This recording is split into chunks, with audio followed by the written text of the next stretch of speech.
교회는 성도들의 모임이지요. 이 세상에 세워진 교회 중에 완전한 교회가 있을까요? 그런 교회에 있으면 소개 좀 시켜주세요. 저도 그 교회에 출석하고 싶습니다. 아마 이 세상에 있는 교회 중에 완전한 교회는 한 군데도 없습니다. 우리 교회도 역시 완전하지 않습니다. 아주 불완전합니다. 왜 그럴까요? 보니까 다들 죄인들만 모였네요. 저를 포함해서 다들 죄인들만 모였습니다. 다 상처받고요. 다 안전하지 못한 그런 성도들만 모였네요. 그런 분이 다 모였어요. 깨끗한 사람, 완전한 사람 계시나요? 그런 사람들은 교회 다니지 않습니다. 불완전한 사람들이 교회를 다니죠. 상처 있는 사람들이, 나는 무언가 붙잡고 싶은 사람들이 신앙생활을 하게 되는 것입니다. 우리는 그런 의미에서 완전한 교회가 아닙니다. 이처럼 교회는 불완전한 사람들의 모임입니다. 사람들의 모임에는요, 언제나 어디에서나 자기 주장 그리고 자기 욕심이 충돌하게 되어 있습니다. 사회 나가보십시오. 어느 단체, 어느 기관에 한번 참석해 보십시오. 항상 자기 주장과 욕심이 충돌하여서 분쟁이 일어나는 것을 봅니다. 그러나 교회는 그런 자기 주장, 자기 충돌이 없어야 합니다. 자기 주장으로 이 교회가 나가는 것이 아니라 하나님의 은혜와 하나님의 사랑으로 이 교회는 이끌어가는 것입니다. 여러분, 자기 주장과 자기 욕심이 하나님의 사랑과 더 많아 보십시오. 충돌이 일어납니다. 반면에 자기 주장보다 하나님의 은혜가 강력하면 그 교회는 평안하게 나갑니다.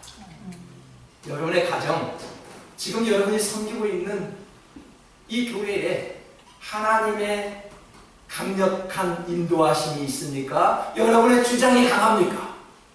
생각해 보십시오. 때로는 교회가 잠깐 힘들어지고 어려워질 수 있습니다. 왜 그럴까요?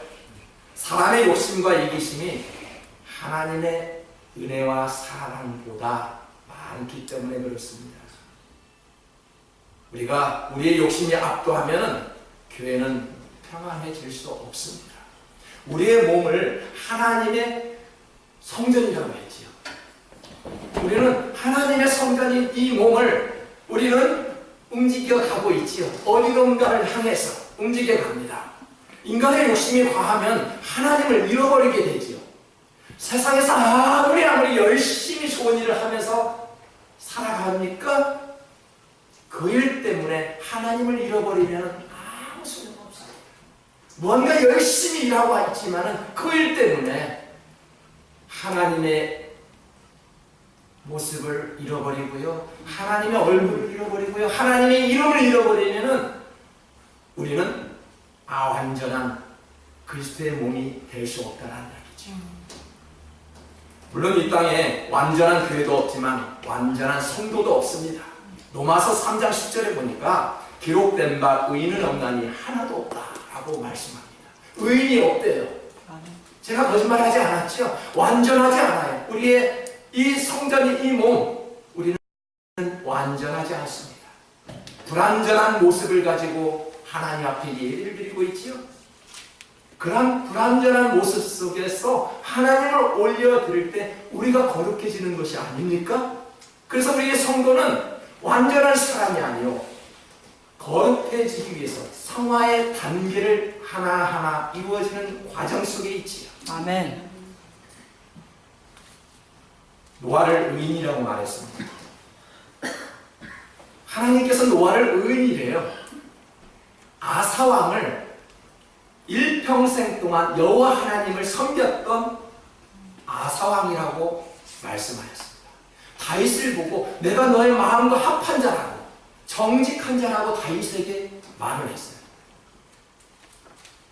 그런데요, 왜 그럴까 하고 마음적으로 묵상해 보았는데 이들은 잃었던 초심을 하나님의 마음으로 다시 한번 회복했습니다.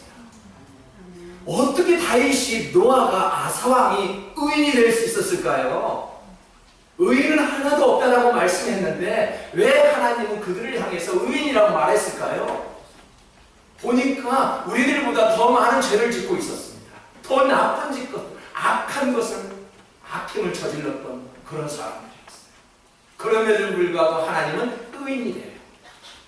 왜 그랬어요? 그 많은 죄를 가지고 있었습니다. 다시 한번 하나님의 마음으로 초심으로 돌아갔기 때문에 그들을 의인이라고 부른 건 아닙니까?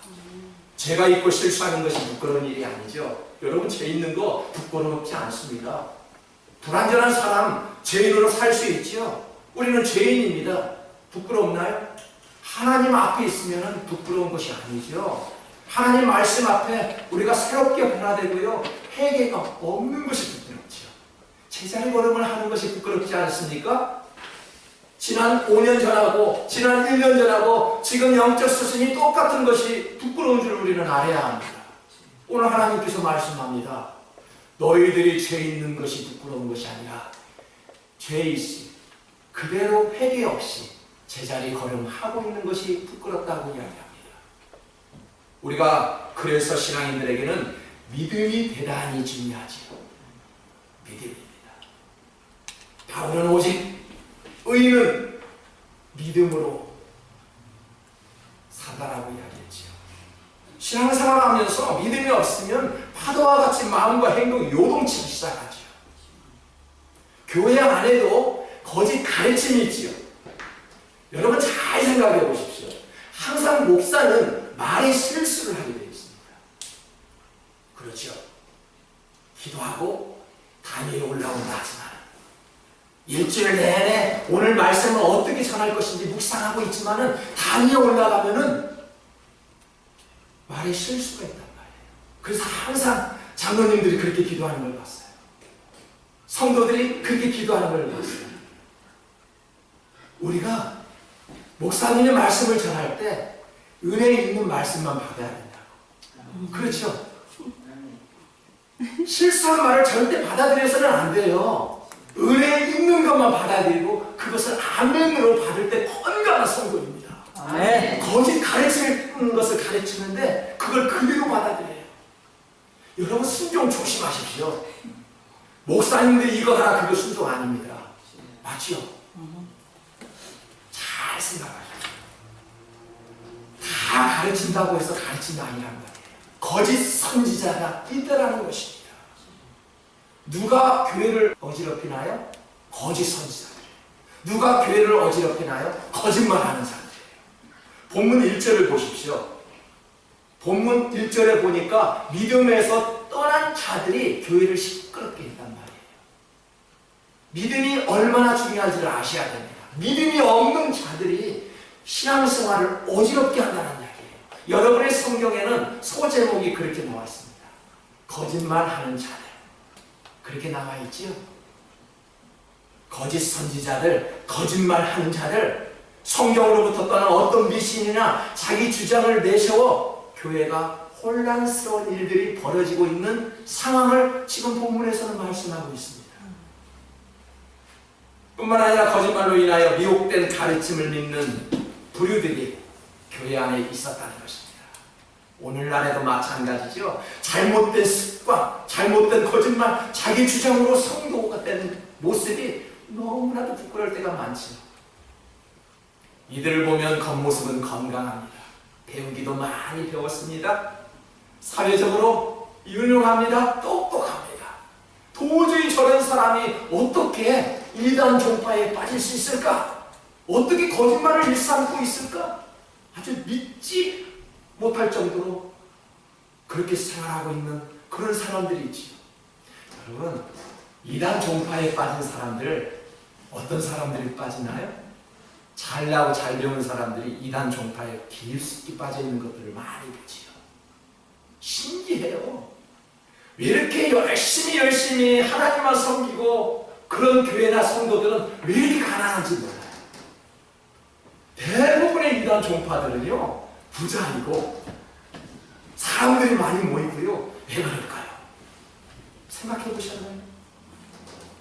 여러분 2절을 보니까 자기 양심이 화인을 맞아서 외식함으로 거짓말하는 자들이라 라고 이야기합니다. 화인은 무엇일까요? 화인은 말 그대로 불도장이에요. 여러분 불주사 맞아보셨나요? 저도 불주사를 맞아서 지금 팔뚝에 흉터가 있습니다. 우리 한인들은 다 불주사를 맞이고요. 여기에 화인처럼 도장이 찍혀 있을 것입니다. 정말 오래 갑니다. 한 번 불주사를 맞게 되면은 씻을 수 없는 그러한 자국이 남습니다. 이 불도장이 찍혀서 화상을 입게 되면은 감각이 마비되고요. 회복되기가 얼마나 어려운지 아십니까? 양심이 화인을 맞았다는 이 말은 분별력을 상실해버렸고요. 기능이 마비되고 있다는 거예요. 여러분 우리의 몸에는 불도장이 있었던 것처럼 지워도 지워지지 않는 것처럼 우리의 양심에 이 화인을 한번 맞아보십시오. 지울 수 없는 그런 상처를 평생을 가지고 살아가야 합니다. 이러한 양심의 화인을 맞았던 말은 분별력을 상실해서 기능이 마비됐다는 이야기죠. 이렇게 되다 보니 우리의 양심에 순수한 마음이 떨어지고요. 위선적인 행동을 하게 되고요. 거짓말을 일상생활에서 시도 없이 하게 된다는 이야기입니다. 저와 여러분의 믿음에 화상을 입고 있다면 속히 하나님 말씀 가운데 회복되기를 주님의 이름으로 축복합니다. 아멘. 예수님을 처음 믿었던 순간 혹시 기억하신가요? 처음 교회에 나왔던 그 시간을 혹시 기억하신가요? 직분자들에게 모시겠습니다. 처음 직분을 받았을 때 어떤 마음을 받았나요? 학생들에게 물어볼게요. 대학에 입학했을 때 어떤 마음으로 입학하셨나요? 아마도 잘 해보겠다고, 진실로 하나님의 은혜였다고, 앞으로 일하는 동안 주님의 손길이 내 마음속에 임해달라고 아마 그렇게 기도했을 것입니다. 분명한 사실입니다. 저도 목사의 직분을 받을 때 지금도 잊어버리지 않습니다. 어떤 찬송을 했고 어떤 말씀으로 내가 다짐을 했는지 잊어버리지 않습니다. 그런데 말입니다. 어느 날 갑자기 하나님의 은혜가 서서히 바람 빠지는 것처럼 사라지고 말지요. 신앙생활을 오래오래 하다 보니까 그런 기복신앙으로 변화가 되어서 그저 시간이 되니까 예배하고, 그저 말씀을 준비하니까 말씀을 준비하고, 혹시 그렇게 살아갑니까? 그런 마음이 우리에게는 항상 임할 수 있다는 이야기입니다. 과거의 신앙생활을 하게 되면은 그런 주님의 부르심에 응답받아 열심히 해보겠다라고 아마 다짐했을 것입니다. 목사님들만 보면은 섬겨보려고, 성도들만 보면은 나이 드신 흰머리가 나신 장로님, 권사님들만 보면은 절로 고개가 숙여졌던 과거가 있었지 않았습니까? 여러분께서 저를 선한 믿음교회 담임 목사로, 당회장으로 쓰고 주셨습니다. 이제는 하나의 동역자가 되었기 때문에 함께 가는 것이 하나님의 뜻이지. 직분자를 세워주셨습니다. 새로운 성도들을 보내주셨습니다. 이제는 그들과 함께 한 마음이 되어서 하나님의 의를 높이는 것이 성도들의 본질이지요. 우리는 그렇게 해야 합니다. 우리에게 하나님께서 어느 순간부터 불평의 입술이 있다, 교만한 모습으로 살지 말라, 그렇게 변해가고 있다라고 하나님께서 말씀하실 때 우리는 속히 초심으로 돌아갈 줄 알아야 한다는 이야기입니다. 아멘. 요한계시록에 에베소 교회가 나옵니다. 하나님을 위해 수고가 많았던 교회이지요. 아주 열심을 했던 교회입니다. 그들은 힘이 들 때 그만두는 것이 아니었습니다. 주일을 하는 동안 게으르지도 않았습니다. 열심히 주님의 일을 섬겼습니다.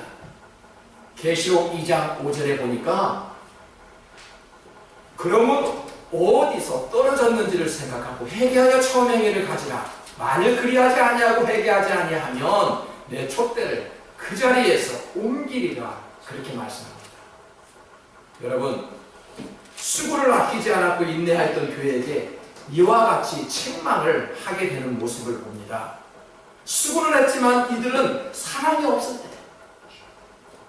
열심은 냈지만 불평으로 가득하여 순수함을 찾아볼 수 없었다는 것입니다.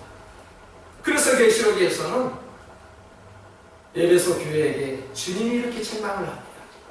오늘날 교회 안에는 무엇이 문제일까요? 여러분, 무엇이 문제입니까?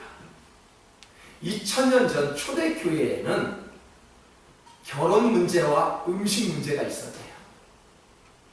도대체 교회 안에서 결혼이 무슨 문제가 있고 음식이 무슨 문제가 있을까 생각해 보았습니다. 교회 안에서 결혼과 음식이 무슨 상관이 있을까요? 아무 상관없지 않겠습니까? 그리스도인들은 독신으로 사는 것이 좋을까요? 결혼을 해서 사는 것이 좋을까요? 하는 문제가 초대교회에 있었습니다. 여러분에게 한번 물어볼게요. 2000년 전에는 그 교회 안에서 그러한 문제 때문에 시끄러워졌다는데, 오늘날 우리 성도들에게 묻겠습니다. 신앙인들이 독신으로 살면 좋을까요? 결혼하면 좋을까요?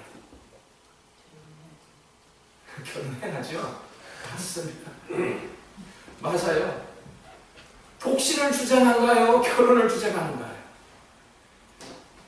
정답은 성경에서 찾아야죠. 저는 이렇게 생각합니다.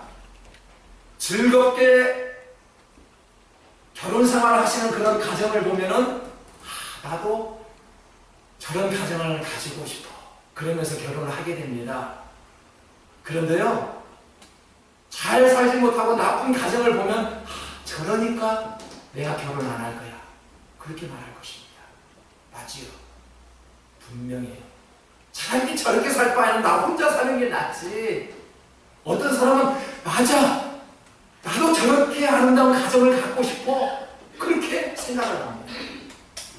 바울은요, 고린도전서 7장 9절에 보니까 우리 다 같이 한번 읽어볼까요? 만일 절제할 수 없거든 결혼하라. 정욕이 불같이 타는 것보다 결혼하는 것이 나으리라 라고 말씀했지요. 무슨 말이에요? 비록 자신은 평생을 독신으로 살았지만은 결혼하는 것이 하나님의 뜻이래요. 결혼을 적극적으로 권장하고 있습니다. 사실 성경 그 어디에서도 결혼을 악하다고 말하지 않죠. 오히려 결혼은 하나님께서 정하신 하나님의 뜻이라고, 창조의 질서라고 그렇게 이야기를 합니다. 그 다음에 음식 문제가 신앙인들을 시끄럽게 했습니다. 어떤 음식은 먹고 어떤 음식은 먹지 말라는 까다로운 규정이 있었습니다. 바울은 이처럼 까다롭고 지키기 어려운 신앙의 율법을 강요하는 거짓 선지자들에게 속지 말래요. 그렇다면 바울의 권면은 무엇일까요? 바울의 권면은 감사함으로 그대로 받아들여라. 그렇게 이야기합니다. 이래서는 안 돼, 저래서는 안 돼. 그러면 혼자 살아야 되겠지. 음식이 짜니까 안 먹어. 밥이 되니까 지니까 나 안 먹어. 그러면 본인이 직접 요리를 해서 드셔야 합니다. 여러분, 배우자를 주시면은 그대로 받아들여야지. 호세아를 보니까 호세아는 창녀를 하나님이 주셨더라고요. 그렇죠? 여러분, 먹을 것이 있다라면은 주시면은 그 음식을 그대로 받아 먹을 줄도 알아야 됩니다. 본문 4절을 한번 보실까요? 하나님께서 지으신 모든 것이 선함에 감사함으로 받으면 버릴 것이 없다라고 이야기합니다. 버릴 것 있나요? 버려야 할 성도가 있나요? 성도님들 이렇게 기도합니다. 목회자인 저도 그렇습니다. 좋은 성도들만 붙여달라고.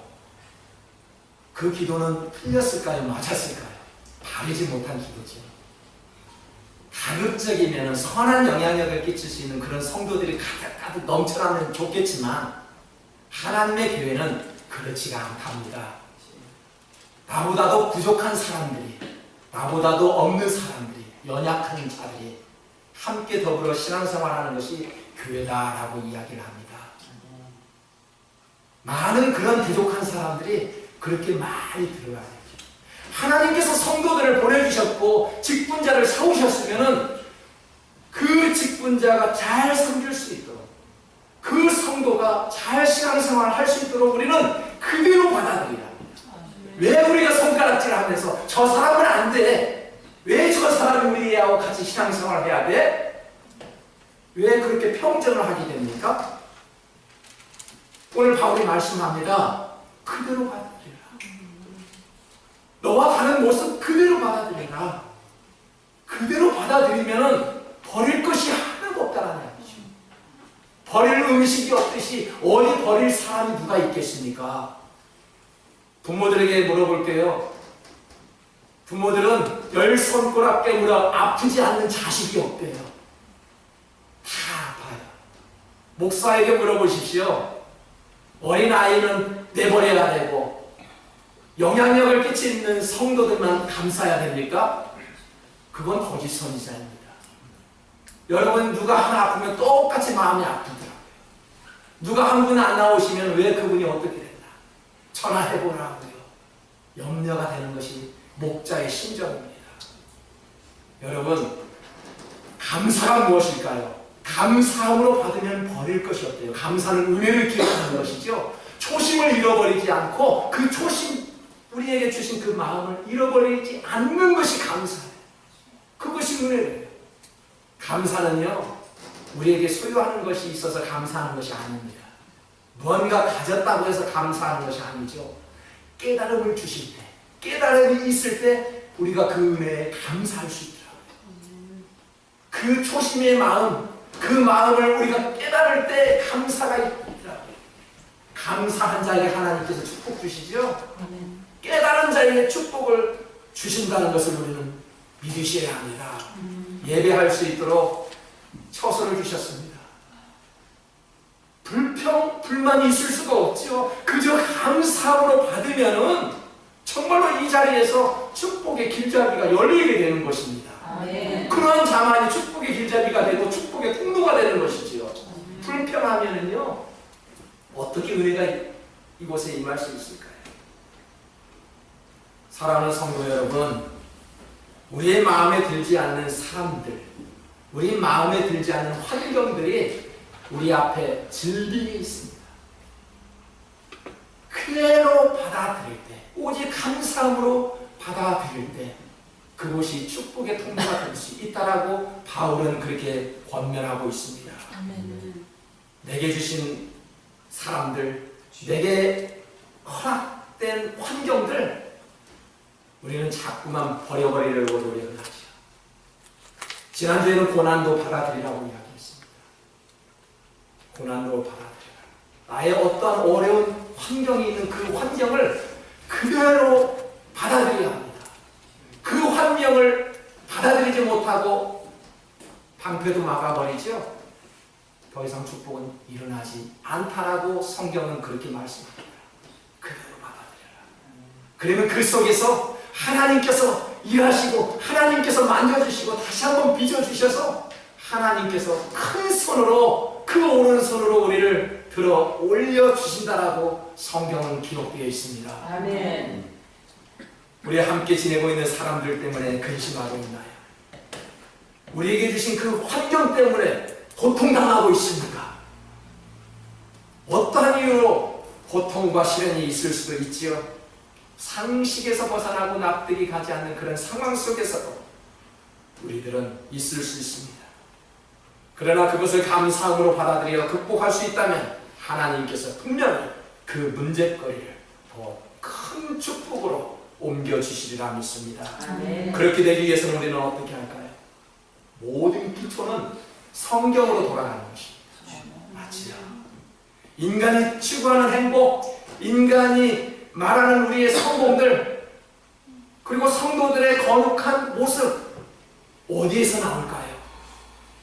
성경에서 찾아야 합니다. 5절에 보니까 하나님의 말씀과 기도로 거룩하여진다라고 이야기합니다. 우리가 어떻게 거룩해질 수 있을까요? 하나님의 말씀과 기도로 거룩해진대요. 성경으로 돌아간다는 것은 하나님의 마음으로 다시 돌아간다는 이야기죠. 주 안에서 기뻐하는 마음으로 그리고 회개하는 자리로 돌아간다는 말입니다. 처음처럼 예수님을 만났던 원점의 시간으로 돌아간다는 이야기죠. 과거에 은혜 받았던 모습으로 돌아가는 것입니다. 과거는 은혜를 받았는데, 과거에는 내가 신앙생활을 이렇게 잘했는데, 그런데 지금은 그보다도 부족하다면 회복되지 않는 마음이죠.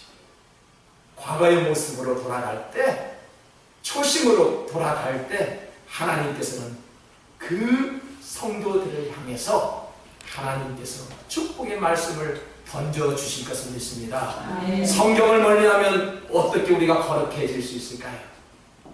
하나님을 떠나서는 행복을 찾을 수가 없습니다. 정말로 저는 예수를 믿기 전에 행복한 사람이었다라고 자부심을 가지고 살았던 사람 중에 한 사람이었습니다. 예수님을 믿었던 그 순간, 아니 지금 과거를 돌이켜보니까 그 행복은 아무것도 아니다. 정말로 지금과 비교할 수 없는 그런 행복을 가지고 우리는 행복하다고 말했던 것이 지금 생각해보니까 얼마나 부끄러운지 몰라요. 하지만 과거보다는 물질도 없어요. 즐거움도 없어요. 여행도 자주 못 다녀요.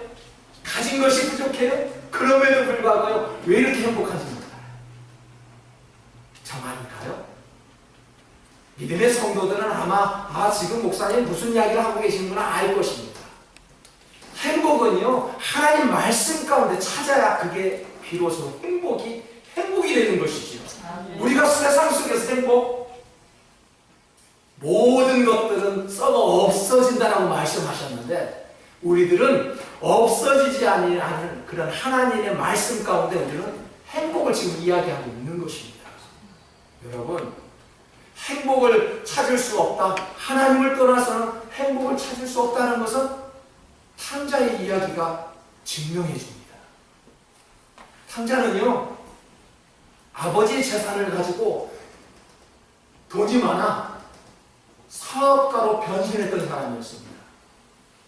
돈이 얼마나 많았던지 아버지 재산을 물려받아서 해외로 가가지고 사업을 벌이기 시작했죠. 젊은 사나이의 기질이 있어서 열정도 있었습니다. 내가 비즈니스를 하면 반드시 성공할 거야 하면서 해외로 나갔던 사람이 아니었습니까? 그런데 얼마 가지 못해서 허랑방탕한 생활이 이어졌지요. 여러분, 이 세상은 호락호락하지 않았어요. 절대 호락호락하지 않습니다. 청년들 잘 들어보십시오. 이 세상, 우리의 마음대로 뜻대로 되는 세상이 아닙니다. 어설프게 살면은요, 큰일 나는 세상입니다. 이 시대에, 이 돌아온 탕자의 시대 때도 역시 마찬가지였습니다. 돈 있으면 다 된 줄 알았지요. 세상의 유혹에 깊숙이 빠져들고 말았습니다. 돼지들이나 먹는 지연 열매를 먹고 살았지요. 가만히 생각해 보니까 갈 곳이 없었습니다. 다시 아버지의 품으로 돌아갔지요. 그러자 어떻게 됐습니까? 아버지의 품으로 돌아가니까 세상에 끼워보지도 않았던 그 반지를 끼워보고요, 새 신발도 신고요, 새 옷을 입을 수 있었습니다. 여러분, 우리들은 자꾸만 하나님 말씀 가운데 떠나 살려고 노력을 하지요. 자꾸만 청년들에게 물어보니까 부모의 간섭이 싫다라고 말을 하지요. 우리들은 자꾸만 뭔가 부모로부터, 하나님 말씀으로부터 떠나 살아가려고 우리들은 노력합니다. 그 잘못이 잘못인지도 모르고 말입니다. 사랑하는 성도 여러분, 하나님을 떠나 살 수 없음에도 불구하고 우리들은 그 사실 자체를 모르고 살지요. 그것뿐입니다. 그게 진리인지 알면서도 우리들은 설마 그게 진리일까 모르면서 살아가지요. 효자들은 말하지요. 효자들은 아무것도 일하지 못하는 우리 부모님만 살아계시면 그거 하나만 가지고 만족하다고 효자들은 이야기해요. 여러분, 그렇습니까? 살아계시는 부모님 계십니까? 혹시 힘이 없어서 늙어서 일을 못하고 방에만 계시는 그 어머니가 계십니까? 효자들은 그렇게 이야기해요. 우리 어머니 살아만 계셔달라고. 왜 그렇게 기도합니까? 그 부모 한 분이면 내가 힘이 될 것 같아서. 아무것도 일은 못하지만은 나에게 밥 한 숟가락 해줄 수 없는 우리 부모지만은 사람만 계시니까 내가 힘이 되더라. 그렇게 여자들은 말하죠. 그와 마찬가지라. 우리 신앙인들은 어떻게 살아야 할까? 내가 아직은 믿음으로 성숙하지 못하지만 하나님 믿음으로 얼마나 감사한지 모릅니다. 예수님을 알 수 있다는 이 자체에 감사하지 않습니까? 비록 내가 연약한 신앙을 가지고 있을지라도 예수님 믿을 수 있는 특권이 우리에게 주어졌다는 그 하나만 다시고 우리들은 얼마나 감사한지 모릅니다. 이 세상 살아갈 때 의지할 곳이 어디 있겠습니까? 예수님 한 분이지. 그 예수님 믿으면서 정말로 다시 한번 우리의 마음을 초심으로 회복해 달라고 기도하며 나아갈 수 있는 한 주가 되시기를 주님의 이름으로 축복합니다. 아멘.